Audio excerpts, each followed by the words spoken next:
Hey, my name is Mandy Greer, and I'm going to go over my PowerPoint presentation for my brand repositioning assignment.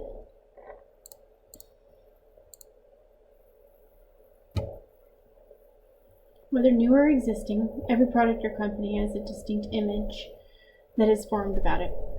The image is referred to the brand and entails people's perception towards that product of the company. Companies need to identify their respective brands and seek to improve them.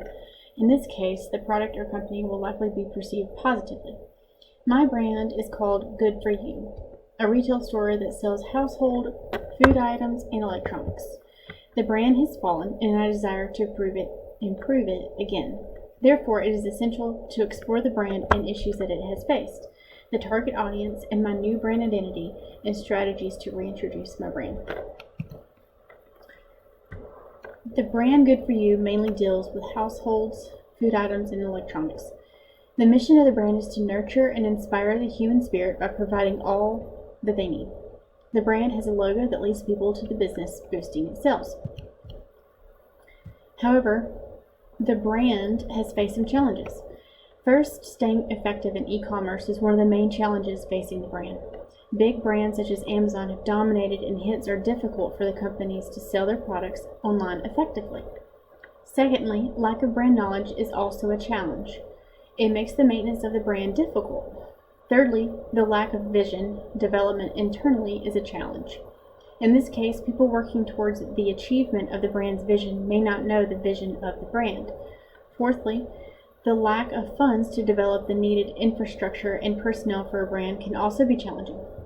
In this case, the business may not have enough money to buy the required materials, equipment, and hire people who may foster the effectiveness. In this case, the perception of the people on the brand would positively grow. The target of the brand. The brand would target households, like mentioned before. Mainly, it will target parents who are working and have an income. These are the people who can need food items for their families, electronics, and household items for the entire family.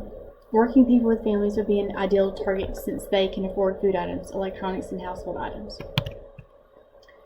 The brand identity. My brand identity is a logo. Regarding the logo, it is a blue square with a smiling emoji in the middle. The logo has 3 colors. The blue stands for dependability, trust, and honesty. These are the fundamental values that are associated with the brand. Besides, the white color stands for purity and faith, which are associated with the brand. How to reintroduce the brand. The service positioning strategy. For instance, it should improve the quality of its services and attitudes towards customers. In this case, the perception of the customers towards the business and its products will change positively. In the long run, the brand can be improved. How to reintroduce the brand, the value positioning strategy. In this case, the business can seek to improve the quality of its products and ensure that they meet customers' exact needs. In the long run, the brand can be improved. The influencer or celebrity positioning strategy. The business should look for a celebrity and participate in the advertisement of its products. In this case, the customer will be influenced to buy the products. Hence, the brand of business can significantly improve. Conclusively, the brand is called Good For You. It mainly deals with household, food items, and electronics. Remarkably, staying effective in e-commerce is one of the main challenges facing the brand. Other challenges include lack of brand knowledge, lack of vision development internally, and lack of funds to develop the needed infrastructure and personnel. The brand will target households. Notably, it will target parents who are working and have an income. Its logo has a blue and white color, which stands for dependency and purity. Besides, it has a smiling emoji, which shows happiness associated with buying from the brand. Notably, the brand can be reintroduced by embracing service positioning, value positioning, and influencer or celebrity positioning. Hence, it boosts sales, profits, and overall growth. I hope you have enjoyed my PowerPoint. Thank you.